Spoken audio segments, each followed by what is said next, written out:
And I was thinking of this poem by Robert Frost.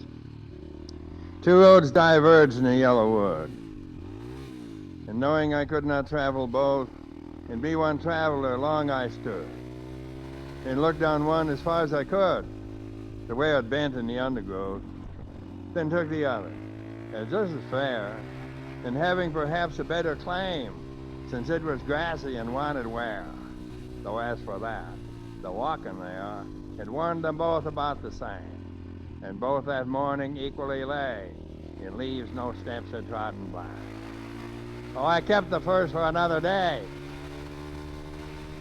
but knowing how way leads on to way, I doubted if I should ever come back. I shall be saying this with a sigh, somewhere ages and ages hence. Two roads diverged in a yellow wood, and I took the one less traveled by.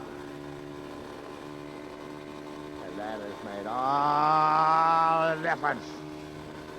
That's the way he said that line. That has made all the difference. So,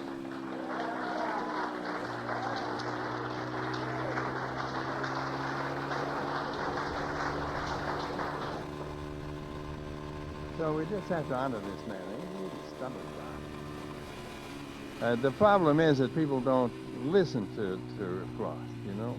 He has this incredible voice on him. And another thing that happens when you're looking at poetry, here's what Frost said. I'll tell you this thing. It's an amazing thing for those of you who like poetry. He said this in 1916 in a couple letters, and he never mentioned the rest of his life because it was too important. He said, you know, there are certain ways we talk, and there are certain, I call it a sentence sound myself. It's a way you can tell immediately someone's talking. He meant someone in New England. But that's right, everyone would have their own thing.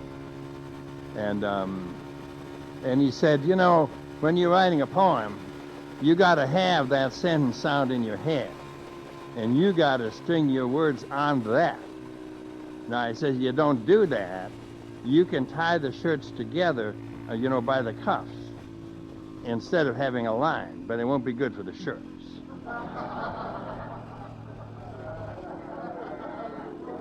Man, that is something. That is incredible. And used to watching this poem where things come up, you know, where phrases come up, that he gathered these phrases in his head. And when he had enough of them, he could do a poem. You hear me, do you? And that's that incredible hearing. So many people now are just writing down. Today I went to the laundromat, and on the way I saw a person riding a bicycle, and, hey, will you give me a grant? You know, that's a poem.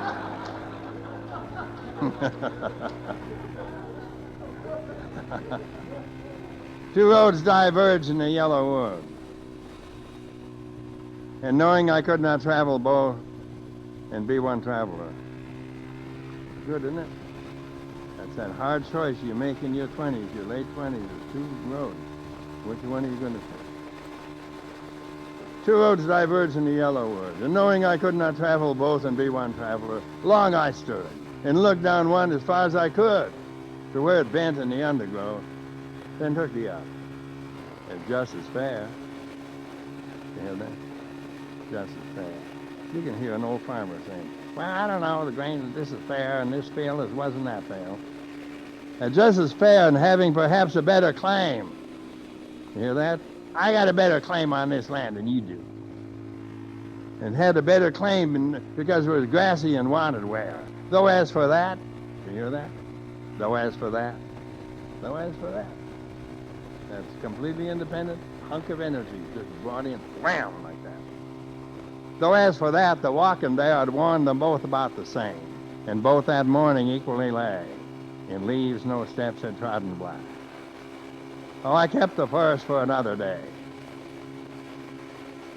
but knowing how way leads on to way, I doubted if I should ever come back. And that's nice. He didn't say, I won't come back. I doubted if I shall ever come back. Well, that's the end of that. I mean, he settled that. I doubted if I should. Then he suddenly shifts. I shall be saying this with a sigh. Woo. I shall be saying this with a sigh somewhere ages and ages hence. Two roads diverged in a yellow wood, and I took the one less traveled by. And that has made all the difference. So that's him. Heavenly God. Tough-ass God.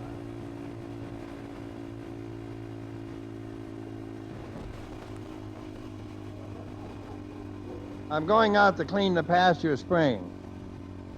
I'll only stop to rake the leaves away and wait to watch the water clear I may. I shan't be gone long. You come too. That's good. I shan't be gone long. You come too. I'm going out to fetch a little calf that's standing by its mother.